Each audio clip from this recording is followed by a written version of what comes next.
I believe you could use the chat and come off the mic as well. So my goal tonight, okay, is just to give you another way, an organized method to think about coming to a solidifying a topic. So it's just one other tool. You know, you're going to come in contact with a lot of different professors, and they're all going to have their own method for coming to a topic. So I'm just going to share mine tonight. If you like it, then you use it, right? If it doesn't work for you, you find something that works for you. So just think about this as just another tool in the topic toolbox. That's all. All right. I'll give you some examples to try to help you, depending on where you're at in the process. You know, if you're just starting out, I'll definitely give you some examples of how to move from an idea to a topic. Okay. And if you already have a topic, I'll certainly give you some examples to help you make sure that your topic is specific enough. And then I'll also spend just a little bit of time talking about, you know, how long will this dissertation take? Because I know that's, you know, you're in a doctoral program.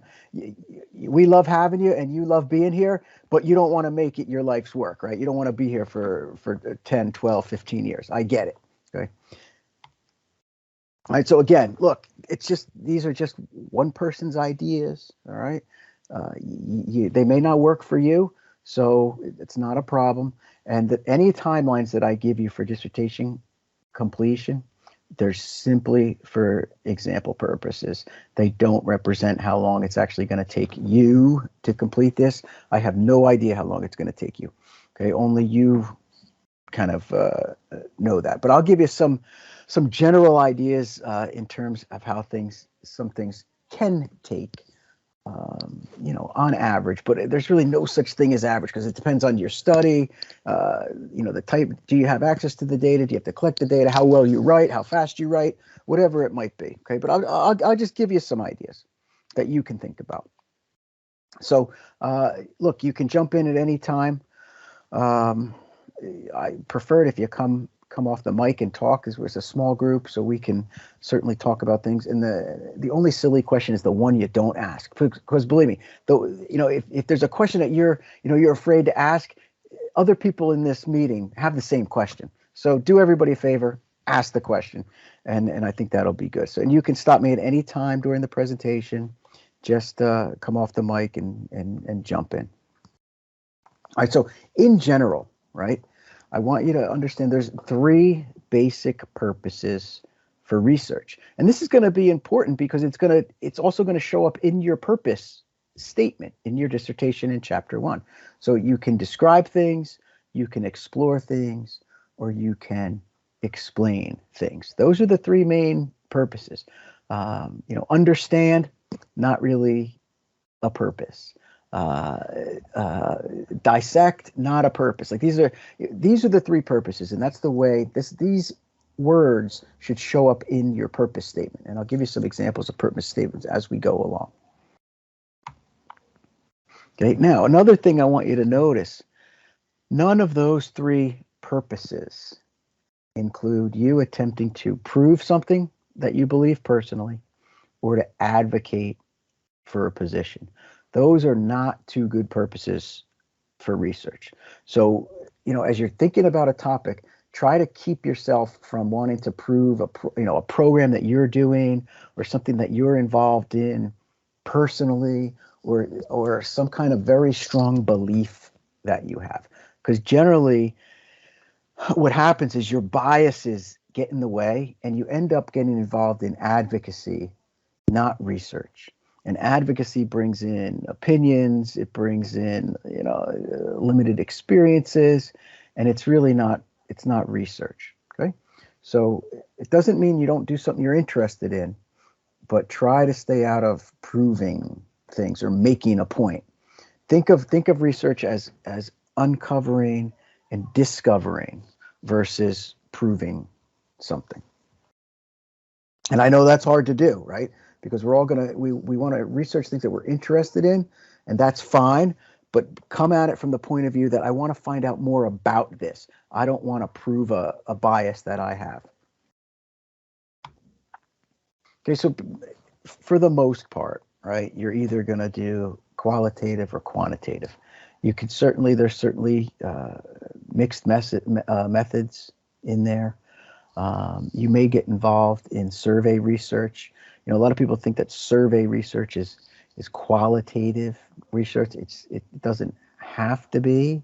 A lot of survey research is actually in the quantitative realm. But just one thing about surveys, if you're going to get into surveys, the problem is, well, it's not a problem, but you need to use a pre-existing survey that's been validated in previous research studies. Otherwise, you're going to have to do a reliability study on your survey to get it through IRB. And so you actually end up doing 2 dissertations in one if you don't use a survey that's already pre-existing. Okay? And mixed methods, I'm all for mixed methods. I tend to be all for them, especially after you finish a dissertation, because mixed methods, you're really going to have 2 method sections in essence, because you have to explain 2 different methods, and you're going to have 2 sets of findings. So you're actually doing, almost doing 2 dissertations. Don't want to discourage you from it. I just want you to understand the realities of a mixed method studies. You're literally describing quantitative set of methods, data collection, data analysis, and then you're doing the same thing for qualitative, and you're reporting the results for both. Okay, and then of course that's going to also impact, your conclusions, recommendations for practice and policy in Chapter 5. So just think clearly before you jump into the mixed methods pool. Just knowing, understanding it's going to take you longer. Okay, that's what you need to understand, and that's okay, just as long as you know that going in, eyes wide open. All right, so in terms of, let's talk about qualitative. Generally speaking, when you're doing qualitative research, the purpose is to describe something with words. And most commonly what we describe when we're doing interviews. Okay, so let's think of qualitative research doing interviews. Generally what we're describing are people's perceptions and understandings of a situation, not their attitudes, not their beliefs. So that's the attitudes and beliefs are the domain of psychology. So we're not doing a psychology dissertation. In our realm at leadership, we study people's perceptions. Okay, so the teacher's perceptions about something. Now there's other types of qualitative research that don't involve interviews, and that would be document analysis. So you might be analyzing curriculum documents for a specific aspect. You may be analyzing the language used in children's stories to look at equitable portrayals of different races. Okay? So there's no interviews involved in that. You're simply analyzing, doing a content analysis of existing documents. Okay, but if you do get into interviews, you're describing with words, and you're looking at perceptions.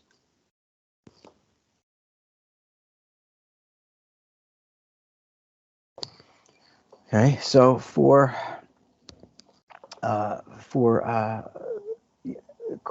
qualitative, right, and quantitative, you can explore with words or numbers. So qualitative or quantitative used when you're researching some new territory. You're researching a known topic in a new way, not previously researched. When you're looking at a topic that hasn't been previously researched, first of all, there's not a lot of topics that haven't been previously researched in some way, and that's a good thing, because you need some background on a topic to be able to begin to understand it in order to research it. So it's very rare at this point that you might come across something that hasn't been done.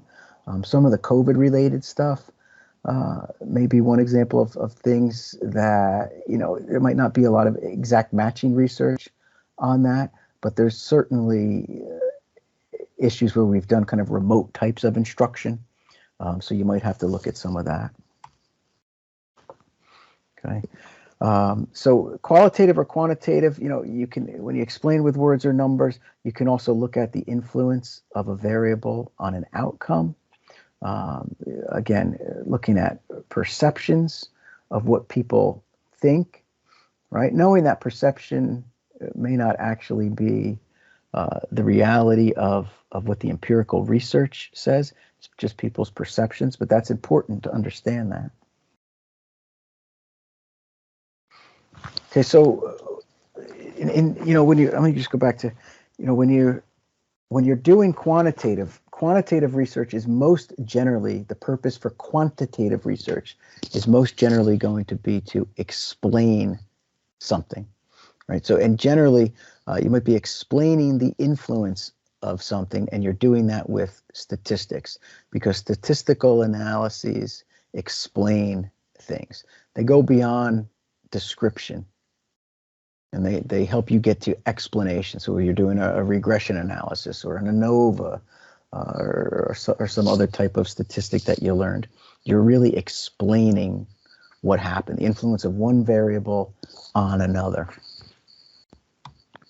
All right, so where do you start? I mean, a lot of you I know you're at some of you might be at the wondering stage. You have an idea or a big domain that you're interested in. So I'm interested in technology, or I'm interested in something in curriculum.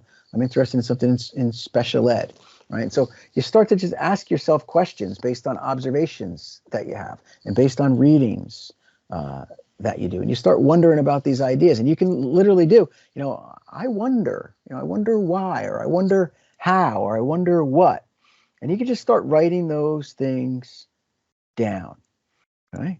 And because those wonderings are eventually going to lead you to a smaller circle of ideas that could get you to a topic, right? And once you get to a topic, then you need to narrow it down even further to a problem.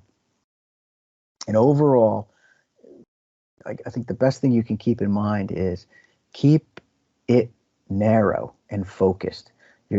All research, when you think about your dissertation and every research study in general, most of them, unless it's a really large national database with thousands of kids involved, most research that we do is kind of just a brick in a big wall, and we just build upon what others have done. We might look at it in a different way, but all we're doing is we're trying to add more and more research to the literature base over time.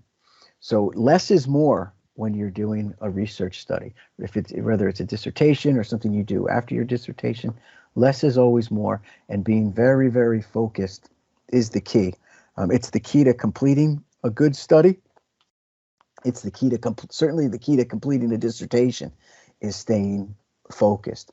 And I think that's sometimes a problem that some people have, is they want to research everything in the topic, and they'll start with a topic, and then they'll start reading, and then they'll find these other things that interest them, and then they want to research that.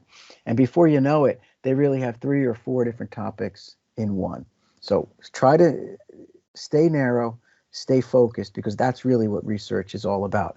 A very, very focused topic based on a focused question.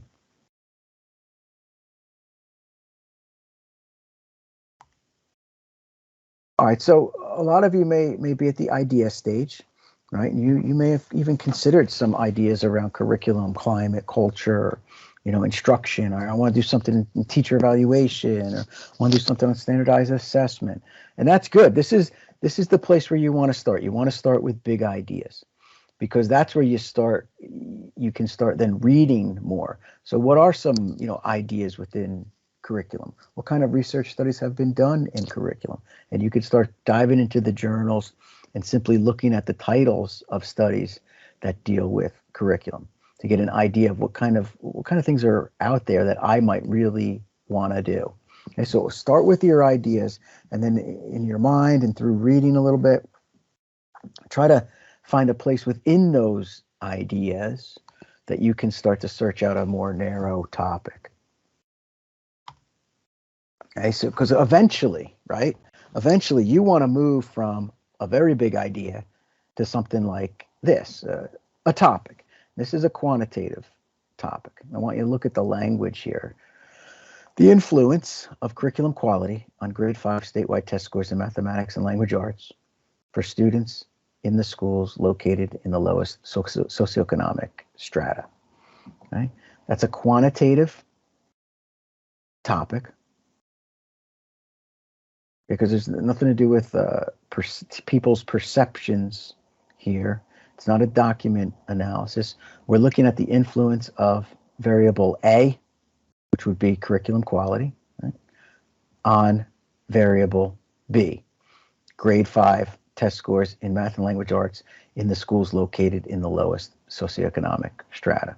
So this topic example, all the examples I'm showing you tonight came from actual dissertations, and it started out with somebody saying, you know, I really want to look at something with curriculum, how curriculum impacts learning. Okay, so that's where that idea came from, and through reading and thinking and more reading, funneled it down to something that's actually researchable, right? The narrower and more focused that you can become, the more researchable the topic is. Okay, here's a couple more quantitative examples. Okay. Influence of the length of the school day on mathematics and language arts achievement in grades 6 through 8. Again, quantitative studies are generally the influence of variable A on variable B. Okay. And you can see this is, grades 6 through 8. So this was actually a statewide study, so it included all the schools in the state. A person could have put that in the topic example. Could have been a statewide study of the influence. That's fine. We know we're looking at math and language arts, right? And we know we're looking at the length of the school day. So the independent variable there is the length of the school day, and the dependent variable is student achievement in mathematics and language arts, grades 6 through 8. Another one here, very, very similar, right? The influence of instructional minutes. Now that's different than the school day, right? The school day is usually, 5 hours and 45 minutes or 6 hours and 30 minutes. And the instructional minutes are even less than that because that's the amount of time that students are actually engaged in instruction. So it's very, very specific. Influence of instructional minutes on mathematics achievement on the New Jersey High School Proficiency Assessment in grade 11. Again, simply influence of variable A on variable B. Okay, so I'm hoping that you're starting to see a pattern here with topic examples in that they kind of situate where this research is, right? We know on the top one, this is in middle school, and we know it's length of school day. And the bottom one, we know it's only grade 11, and we know it's instructional minutes. So there's a level of specificity in the topic statement itself that actually tells the reader, kind of what's in this study and what's not in this study. So right from the get-go, the topic statement actually focuses what you're doing and what you're not doing. And I think that's an important piece to keep in mind.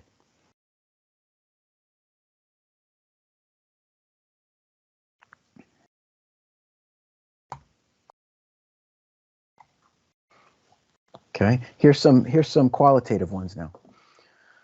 So understanding, right, teachers' experiences in co-taught classrooms in an urban middle school. Okay? So you could substitute understanding with perceptions. But now we know we're talking about teachers, co-taught classrooms in one urban middle school. It's clearly qualitative in nature. You could tell just by the topic statement. Here's another one, analysis of the leadership and management skills perceived as necessary to the superintendent by boards of education in selected public school districts in New York State and New Jersey. Again, the perception word kind of cues me into this is definitely qualitative in nature.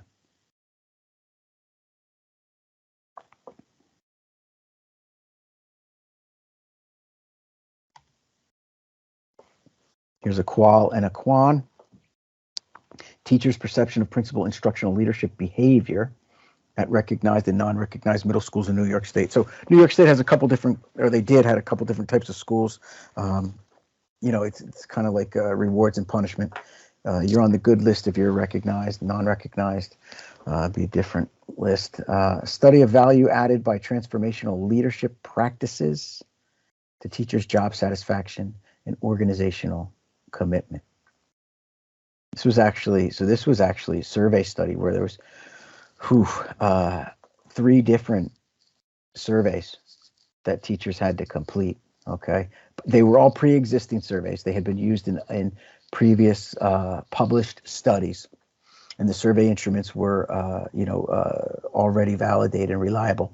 So there was a survey for transformational leadership practices, there was a survey for teachers' job satisfaction, and then there was a survey for organizational commitment. All right, and then those 3 were analyzed statistically. So that was a big undertaking. Another thing, I'm not trying to dissuade you from doing surveys, but I do want to let you know that return rates on surveys are very, very low. And if you're going to do anything meaningful statistically, anything meaningful, you need 100 or 150 responses to a survey. Okay, so to get, and keep in mind that survey responses, are like 7%, 15% that's a great survey response. So if you only get 7% back and that's 100 surveys, consider how many surveys you had to send out to get that 100. It's close to 1,000. Because the last thing you want to do is get a survey study approved by IRB. You send out these surveys and you don't get enough responses to do the quantitative analysis. That's a kind of a nightmare scenario. So if you don't have a group first of all, if you don't have a captive audience where the people have to take the survey, or you don't have a group of 1,000 people that you can send the survey to, just consider the possibility that you might have to send out several rounds of surveys to get the responses you need, which just takes additional time, which is fine. Again, I just want eyes wide open here. All right, so let's look at a couple of these here. So just by looking at the way the topic is worded here, look at that first one: the influence of Study Island Language Arts online computer program on grade 3 Park English Language Arts achievement. You think that's qualitative or quantitative? So if you can just jump off the mic. I think it's quantitative. Okay, good. What and kind of what was the key word that helped you to figure that out? I think it's influence, because somebody has their mic unmuted, I think, or is it me? Anyway, I think that it's the use of the word influence implies that there's going to be some type of survey data compared. Okay. And they're going to run one on Study Island Language Arts, and another, like the data set on the park, the data set on Study Island Language Arts. Okay. You can tell by my face how little I like either one of those 2 things. Okay. Yeah. No, I get it. Okay. Anybody else come up with quantitative? Couldn't it kind of be either one? Isn't it kind of dependent on what they want to do in a way? I mean, because you have a treatment of Study Island and then whatever happens with the park scores, right? So it kind of depends on if they're going to survey people about their perception of Study Island and its value, and then or if students find Study Island to be valuable, their perception of that, if they feel like they're learning because of it, and then what does that do with their park scores? Or it could just be the introduction of some kind of extra program, an intervention of sorts for language arts. All right, so if it was going to be qualitative, the word perception should be in the topic. Okay, because if it's qualitative, really, that's all you can only get to people's perceptions, right? The quantitative, in this case, it is quantitative because you're using the influence of an intervention on a dependent outcome. Okay, that's going to explain, right? Think about this. It's going to explain the influence that participating in Study Island language arts programs have or had on PARCC scores. So it's the influence of variable A, participation in Study Island, on a dependent outcome, quantitative outcome, the test scores. Okay, so you could certainly turn it into a qualitative study if you use the language that you were using about perceptions. So that would be teachers' perceptions of student participation in Study Island on grade 3 language arts achievement. And that's and really if we did that study, we wouldn't be able to explain what actually happened because you wouldn't be looking at the quantitative outcomes. Does that make sense? Okay. All right. How about the second one? I can name that tune in 2 words. What's qualitative or quantitative? Qualitative, because it has perception. Yep. So we know, as soon as we see perceptions, we know we're talking to people. Okay. We're going to interview them. Right. We're not going to give them a survey questionnaire. You're actually going to interview them to do that. All right. And we're really looking at how well RTI is working on special education referrals in terms of their perceptions. Now, their perceptions could be completely off. They could be completely off. And we wouldn't really know that because we're not doing mixed methods where we're actually looking at the descriptive data here. Okay. But I just need you to know which one's qualitative, which one's quantitative. Good. Because you need to use the similar language when you're thinking about your topics. All right. So let me give you I kind of made like a Mad Libs, if you will. All right. So I'm a child of the 80s, so that Mad Libs was fun. So if you're going to write it, and you could use this to help structure your own thinking. So if you want to do a quantitative study, just think about what the influence of whatever it is you're interested in. Okay, what is your intervention, right? What's the intervention that you think is going to make a difference that you want to study? So the influence of your intervention on something very specific and measurable. So it could be report card grades. It could be SAT scores. It could be behavior referrals, things that are quantitative in nature that can be counted.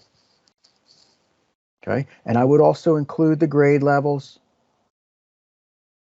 that you're looking at and the subject areas if it's subject specific. Okay, so the influence of co-curricular participation in grades 9 through 12 on student attendance. Okay, that would be a quantitative study. So you can use that Mad Libs there, and then here's one for qualitative. So somebody's perceptions, is it teachers, is it superintendents, is it parents, is it school board members? Somebody's perceptions of something on something.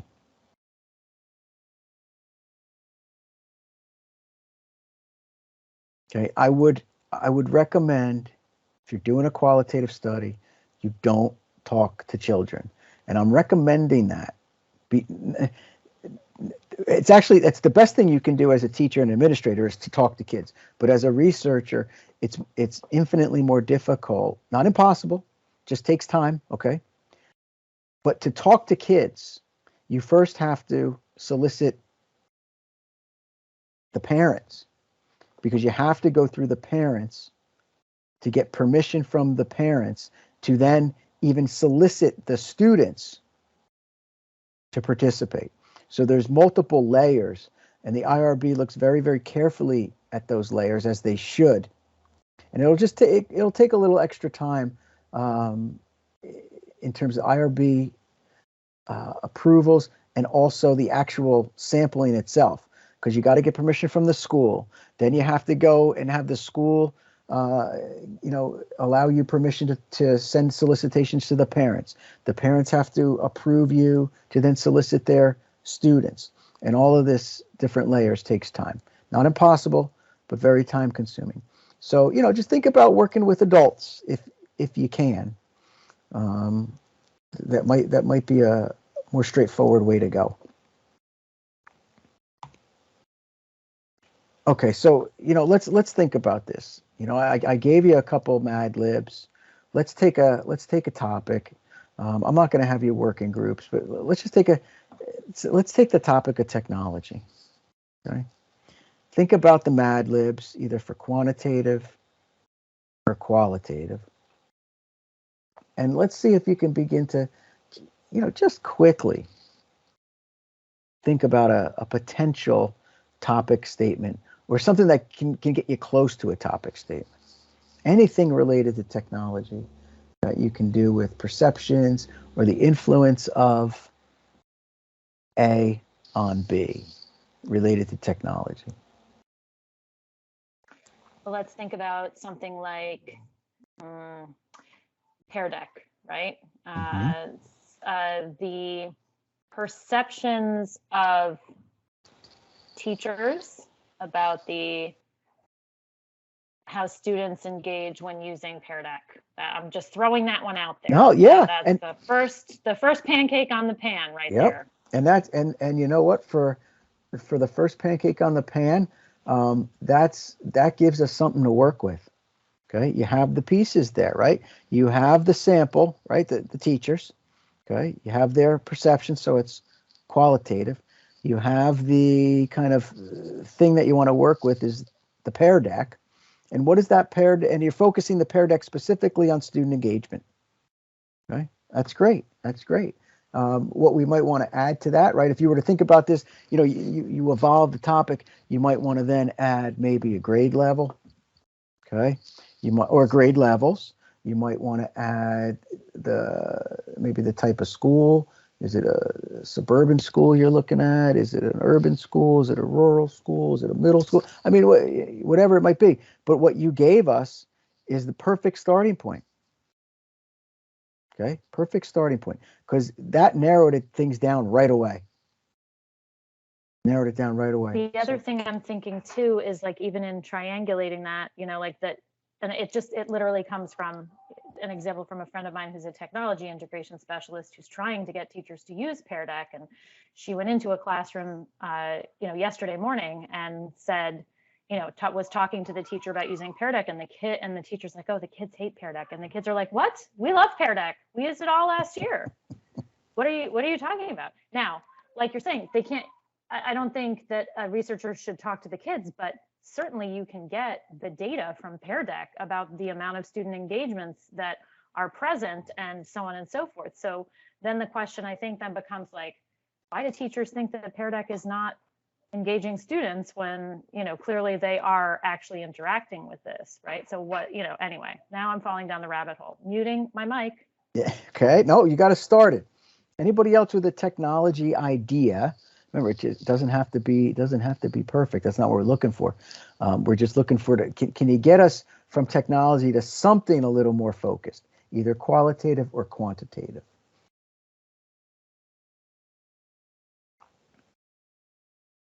Only one brave soul out there. That was it. Una is the only one. Other ideas about technology, either perceptions for qualitative or the influence of something technological on some kind of quantitative outcome. The second pancake is almost always better, right? So, that's why. Well, whoever wants to try. Una, I'm gonna give it a shot. So I don't know. We might be trying a different part of the pan here. So it might be just as brown, but I'm thinking just work in a one-to-one district. Okay. So just kind of thinking of, like a summative assessment, like a major unit test or midterm or final exam. Good. That's taken on a Chromebook. I'll even up the ante. That's taken on the platform Canvas. And what is the outcome of, so the influence of final exams taken through Canvas on a Chromebook, and the outcome of grades. And so you could do a comparison potentially between what paper grades, paper tests produced, and grades that were produced when students are now taking them on Chromebooks. Yes. Final exam averages over time or something like that. Mm-hmm. That's good. I think you have another pancake in the pan. Good cooking on that one. Good. See, that gets us. I mean, that brings us from this big ambiguous topic of technology right down to something more specific. Again, we might add grade level there. You might add a subject, to it, like, history or whatever. But that's you got to start right where you are. That's good. Good. Dr. Tienken, I have a quick question. So Yes. I'm still kind of like thinking about that study island Mm-hmm. scenario that you had a couple of slides ago. So you can just talk about the idea of a treatment. So the advent of, hey, the district purchased study island for grade 6, and the teachers use it, but like when do you need to drill in deeper, and when are you kind of too far in? So are we measuring like how many minutes a student would do over the course of a week, or a marking period in study island? Yep. What modules are they using? I mean, like, you could really kind of go down a rabbit hole. Yeah. And drive yourself nuts, or maybe that's the way to go. I don't know. No, you have to do that, especially in quantitative studies. You have to account for all of the possible confounding variables. Okay, so when you're doing that kind of study, you have to know the intensity of the intervention, which how many minutes per day or minutes per week they were to use Study Island. If you're doing a comparison of two classes, or kids who use Study Island versus kids who don't, you have to make sure the kids are similar, especially in previous year's achievement, especially in eligibility for free reduced lunch, who receive special education services, ELL services, basic skills services. You have to account for all of the possible factors that could influence your outcome, the dependent variable, other than Study Island. Okay, even the quality of the teacher.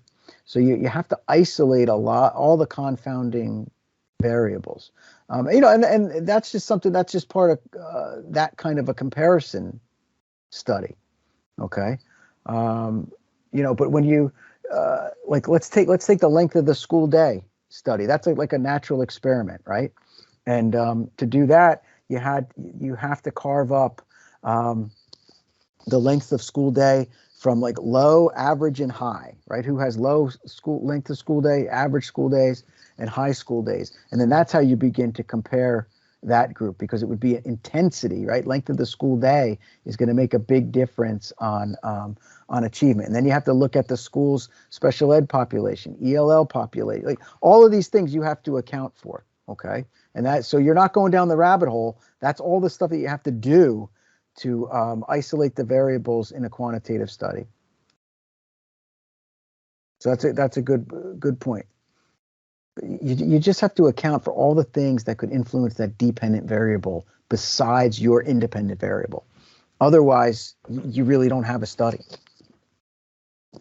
Okay. So as you're thinking about your topic, start to think about it now using the Mad Libs, and see if you can think about go from an idea to a topic and put it in that Mad Libs form. And I think it's going to get you closer to where you want to be. And at the very least, right, when you go to your mentor with something in the Mad Libs form, it's so much better than going to your mentor with, I want to do something in technology. Well, what do you want to do? We could be here for 10 years trying to narrow that down. So bring something tangible to the mentor, because then the mentor can then jump from there and say, okay, we got to think about this. We got to think about this. We got to think about this. And then the ball really gets rolling. So practice going from very broad to more narrow using the Mad Libs. Okay. So here's kind of like a funnel that you can use too. And it just illustrates the level of specificity, right? So I'm going to go from number 1 to number 7, which is going to end up in a topic. So number 1, hey, I want to, well, high stakes assessment. Okay, what kind of high stakes assessments? High stakes state mandated testing. Okay. What are you interested there? Problems with the results from, okay. So now we gone from assessment to problems with the results from assessment. And what kind of problems? There's dozens of problems with the results from these assessments. Okay. The accuracy of the reported results from high stakes. Okay. What about the accuracy? Okay. So there's error in the reported results from high stakes mandated assessments. And that error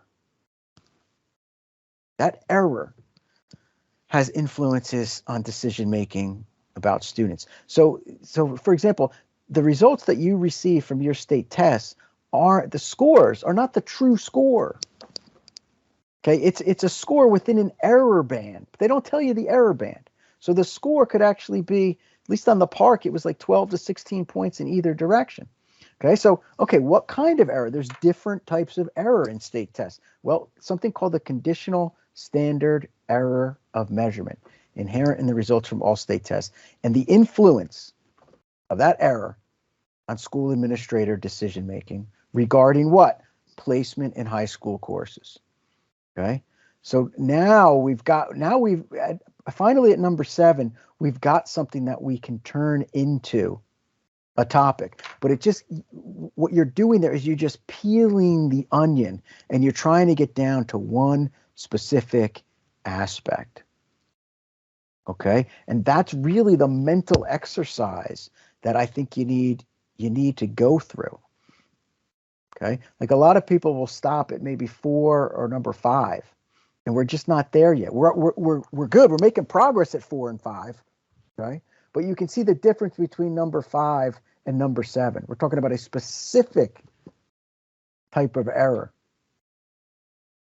Okay, and how that specific error influences decision making regarding specifically placements in high school courses.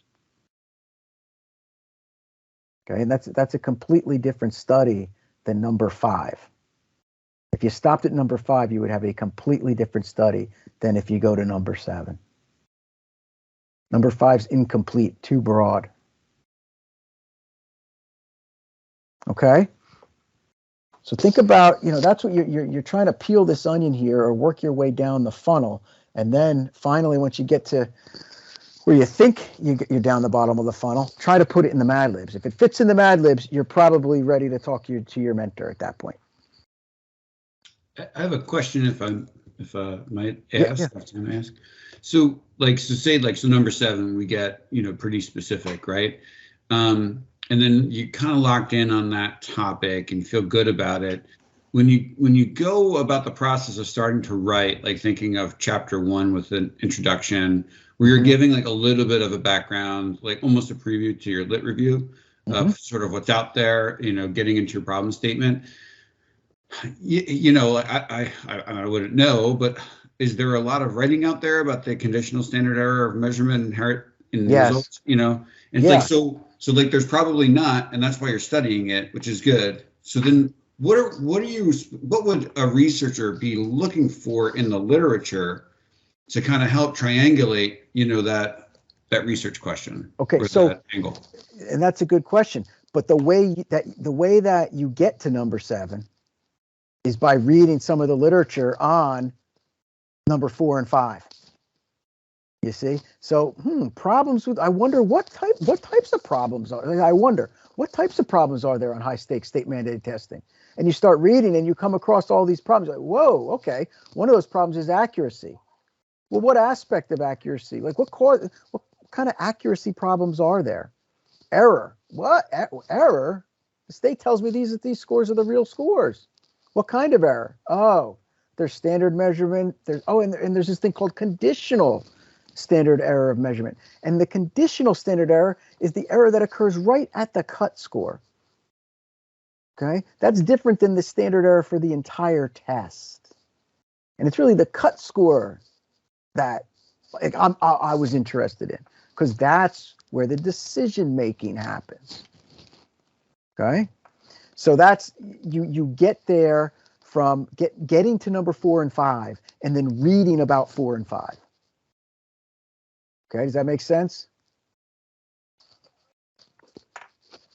All right, any other questions or comments about the funnel?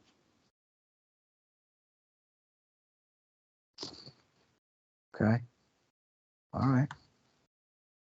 Okay, so again, let's read, wonder, look for problems, right? Work yourself down to 4 and 5, and then start reading. And that's going to lead you to something much more specific.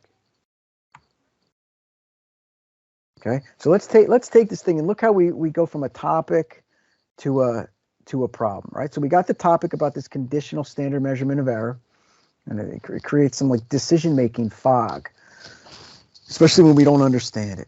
So here's a problem, and I have to tell you, the way that I require problem statements is could be different from other people, all right?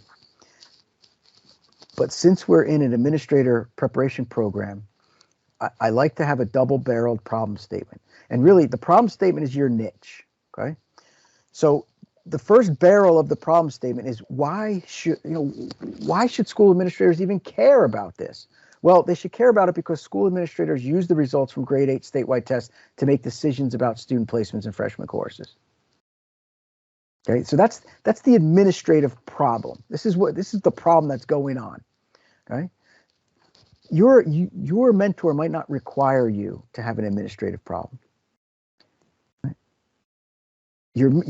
Every study has to have a research problem, and the research problem generally, the most common, is that there's little type of evidence. If it's qualitative, there's little descriptive evidence about the perceptions on something. So there's little descriptive evidence here that demonstrates the amount of error at the proficiency cut score point inherent in grade 8 results, blah blah blah. Okay, so this was a quantitative descriptive study, but basically, you can begin to write a problem statement by stating that there's little research on this specific aspect of your topic. Okay, there's a lot of research on error, but specifically for the conditional standard of error at grade 8 on state tests of language arts and math, there wasn't a whole lot. So that's the niche. Okay, so there's either little quantitative research, there's little qualitative research from the point of view of the teacher or from the perceptions of the teacher. Okay, that's your research problem. That's where your problem statement has to end, at the research problem. All right, caution, not every topic is researchable. If the data don't exist or you can't get the data, you can't do the research. Please keep that in mind. Some things that people come up with for topics, they're not really research topics. There are things that might be interesting to know, but they're not a research topic because the data don't exist, or you can't get the data, or quite honestly, we might already know the answer to it and the person just hasn't read enough. All right. So make sure, can you get the data? If you can't get the data, you can't do the research, throw that topic out and move on. Don't get bogged down in it. All right, so let's think about this. Let me start working it into timelines now, right? Dissertation, eventually you're going to end up in dissertation seminar 1 if you're not already there. A good way to think about this is by the end of dissertation seminar 1, at a minimum, you want to have a final topic and maybe a problem statement approved by your mentor. Okay, at a minimum, that would be a good place to be at the end of dissertation seminar 1. Some people have all that going in and they're able to maybe start writing chapter 1. That's great. At a minimum, try to be here. It's okay if you're not here.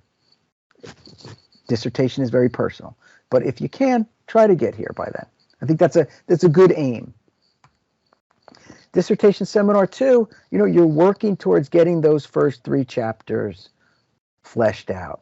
Generally, by dissertation seminar 2, people have an outline, chapter 1, working on that. They're working on chapter 2. If you can get to chapter 3, that's great. It's pretty aggressive to get your proposal finished by dissertation seminar 2, but you can certainly be working toward that proposal. You can be involved in one of those chapters. All right. Okay. You also need to get a committee going. Your mentor. You're gonna, you might get an SHU reader, or it might be like an external adjunct committee member. All of that gets approved by your mentor. Your third committee member can always be external. You can choose that person, but it has to be approval from the mentor. I can tell you, when you choose outside people, choose someone who's going to bring some value to the committee. And what I mean by that, someone who either has knowledge of the topic or knowledge of the method, or both. Okay, because you'll want that third committee member. You want to be able to get some feedback from that person. It's going to be helpful. So choose that person wisely. All of these things have to be approved by your mentor. Okay, the proposal itself, is first 3 chapters. It's approved by the mentor first. And then after the mentor says it's okay, then you send it out to the other committee members for review. Okay, never send anything to anyone else but your mentor without your mentor's approval. Because, we're kind of like, this is how the sausage is made, right? And as a mentor, I might not want the committee members to see the beginning of the sausage here. And quite honestly, I want to respect their time. And so I don't want to give them something to read that is, not ready to be read. And so the timeline for getting your first 3 chapters done, I have no idea. It's unknown. Depends on how well you write, how much time you can devote to this. But just keep in mind, your mentor has 2 to 3 weeks to respond to a proposal, because there's a lot involved in a proposal. And you're going to be sending chapter by chapter to your mentor. Never go off and try to write all 3 chapters without feedback. I wouldn't do that. I would write a little bit, get it as clean as you can, send off your piece of chapter 1, get feedback. Write a little more, make sure it's clean, try to attend to APA style, send it to your mentor. So it's a back and forth. But for anything like the length of a chapter or more than that, you got to allow 2 to 3 weeks for feedback. Simply because most of us, we have a lot of mentees and we use a queuing system. Okay, so as they come in, right, we line them up and we address each person's dissertation in the order it comes in. So you're going to go back and forth with your mentor. You're going to get that chapters 1, 2, and 3 proposal in good shape, and then you got to send it to your committee member. So that's another 2 or 3 weeks for feedback, right? So you can see how this could take a while to get through this proposal, and that's fine. That's the way it goes. The proposal is going to go several iterations. I mean, it's just going to go back and forth, because the more that you work on something, look at something, reflect on it, the better it gets. Okay, then you're going to have a proposal defense. You need to have a proposal defense for a couple different reasons. If it's qualitative and you're going to IRB, you can't go to IRB without a proposal defense. The main reason for the proposal defense at Seton Hall is to strengthen the overall quality of the proposal and look for any fatal flaws in the methods. We do not want you to go forward if you can't complete the study accurately. We do not want you to ever get to a point, where you run all these stats and they're all wrong and you have to do it again. So that's why we have the proposal. It's take care of anything that could get in the way. Take care of that up front. So once we go to data collection and analysis, we're running downhill at that point. So it's a proactive approach. At your proposal defense, you'll do a brief PowerPoint. You'll talk about the problem, the purpose, the research questions, the major literature. your theoretical framework that you're using. Okay, you'll go over all of that kind of quickly, and then you'll get into the methods, and that's really where I believe most of the discussion will hinge on the methods, as it should. If you have to go through IRB, it's a federal mandate for anything involving human subjects. You got to get through IRB approval. I would budget 2 months for IRB approval. What I mean by that is from the time you send in your IRB application. So you have to go through pre-IRB, and this is all on the website. You go through pre-IRB where you send it to one of the professors in the ELMP department. They review it. They look it over. They'll give you some revisions to make. You clean all that up. You fill out the IRB application, everything, and then you send it to the IRB. Generally, about 90 right now, the way it stands, about 95% of IRB proposals get returned for some revisions. Okay, so when it's all said and done, final approval comes about 2 months. Takes you about 2 months to get final approval. Keep in mind the last IRB meeting is in June, so you really want to get IRB applications in by May, so that they can be reviewed in May, get kicked back to you. You can make the revisions, send them back for the June meeting, and get the approval. Otherwise, you're waiting till, I believe, September. Okay. Okay, post-proposal. Once you get everything back from the IRB, or if you don't have to go to IRB, that's great, because once you finish the proposal defense, you can just move right on. You got data collection, data analysis, conclusions, implications. Those are chapters 4 and 5. Again, the timeline's unknown here. Depends if you have to, if do your data already exist on the school report card? Great, you just go grab them. If it's publicly available, you don't need IRB. It goes a lot quicker if you have access to your data. Doing interviews obviously takes longer. You got to set up the interviews, all that kind of stuff takes a little bit longer to do, but it shouldn't deter you from doing an interview study. And of course, if you're going to do a qualitative content analysis of documents, those documents are already publicly available, or you're going to do it on publicly available documents.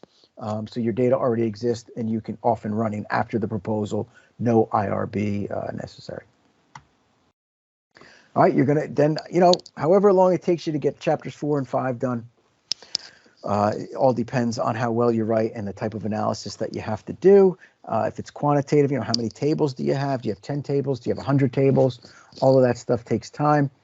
Dissertation defense, you're going to repeat the same process you used for the proposal, except you're going to defend all 5 chapters, not the first 3. This thing's going to go through multiple reviews by your mentor. And then finally, when your mentor says chapters 1 through 5 are good to go, then you send it to the committee. You wait 2 or 3 weeks.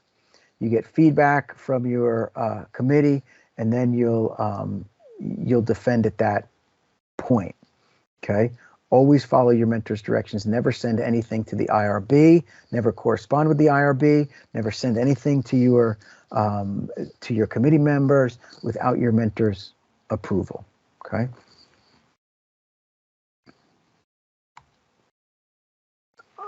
In your oral defense, generally it's a 30-minute presentation. Okay. Because remember, we already saw chapters 1 through 3. So really the defense is quick review of chapters 1 through 3, and then really focusing on chapters 4 and 5, because that's the new stuff. Generally, we give you 30 minutes maximum to make your presentation, and then we engage in questions and a professional dialogue with you about your findings and your conclusions. Remember, conclusions are not a summary of what you found. Conclusions are a synthesis of your findings, existing literature, and the theoretical framework. This is where you make new knowledge. That your conclusions are the so what, not a summary of what you did. It's a so what. It's a synthesis of putting it all together. It's the three-legged stool. Your findings from the existing literature, and your theoretical framework. What does it all mean? And so, there could be, generally, dissertation defenses take about an hour. Okay. And the main purpose there is to again, verify that you know what you did, right? You understand the methods, and then you can make sense of the results, conclusions, and recommendations for policy. So if you had a group of policymakers in the room, a couple specific recommendations for them, and then recommendations for practice. So if you had a group of principals in the room, specific recommendations for those principles. And that's your chapter 5. Just so you know, there's 4 possible outcomes with the dissertation defense. Pass with no revisions. That's extremely uncommon. That means the thing is in perfect shape and it's APA in perfect shape as well. Pass with major revisions. When there's major revisions, that means there's potentially something wrong with the methods, or you did something wrong and you actually have to go back and kind of recalculate things, or you have to go back and reanalyze your transcripts again. Major revisions require you to go back and make the revisions and then send everything back to the committee for a full review. Minor revisions are small things. Some, when you're at the dissertation defense, there's a professional discussion. From that professional discussion, you may get additional suggestions for recommendations for practice. You may be asked to clarify things in the dissertation. These are all minor, and those minor revisions, you make them, you just send them back to the mentor. Okay, you pass that day, everything gets signed off. Where it doesn't get signed off with major revisions, you have to kind of come back and discuss that. And then the 4th one, I've never seen this happen, and we don't do this at Seton Hall. We would never bring. Well, I don't know of anybody who's done this. We will never bring you, or we've never brought you anyone to a dissertation defense who's not going to pass. Couple different reasons. We don't want to waste our time. We don't want to waste our colleagues' time. We don't want to waste your time.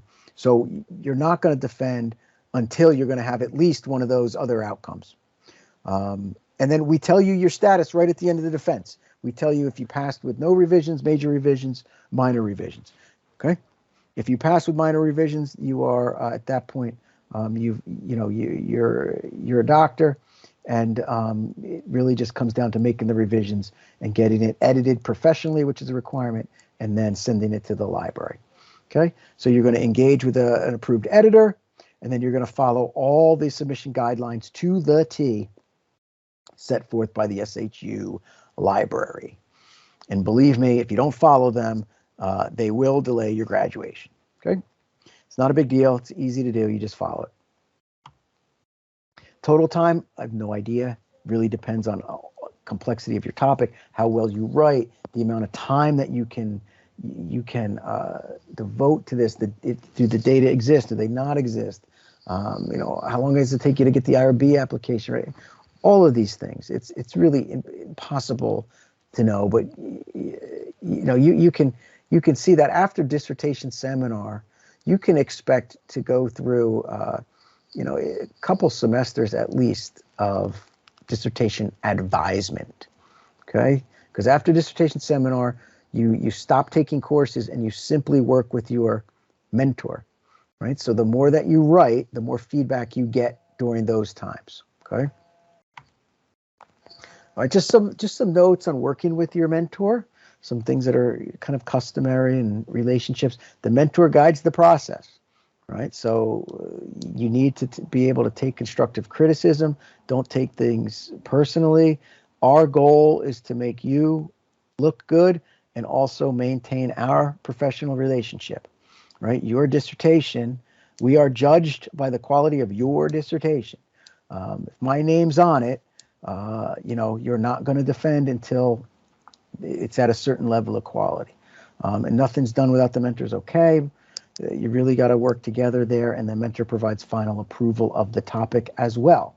Okay, if the mentor says that topic is not researchable, don't fight with the mentor. It's not researchable.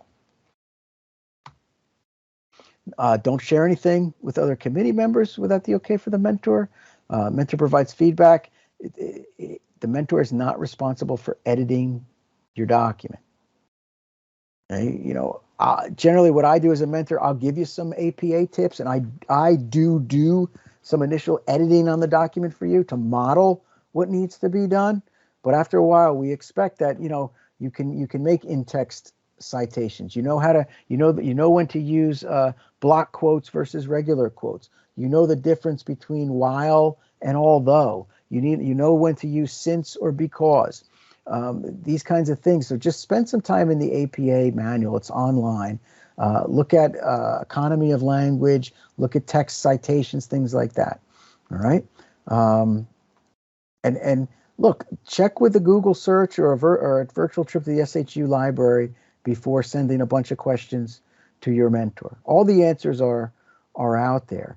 It just bogs us down where we're answering kind of like editing questions where that you can easily find the answer to. Okay. If you change your topic, beware, your mentor may change. And that's because, we try to be responsible and not get involved in projects in which we really don't have an understanding of the topic. It's much more difficult for me to help you, and I help you a lot less if you're doing a topic which I have no idea about. Most of us are kind of specialists in areas. We know a lot about a lot of things, but there just may be some topics that, if you come to me and you want to do a dissertation on some kind of, let's say, special education intervention that I have no idea about, it's going to be really difficult. Okay, it's going to be difficult for me, and it's going to take a lot more time for you because I'm not gonna have a lot of answers. Right? Okay, so this is the way it goes. You think it's going to go like it is in the top? Nope. The dissertation is the reality at the bottom. But eventually, if you don't give up, we at Seton Hall have an outstanding track record of finishing students if they don't give up.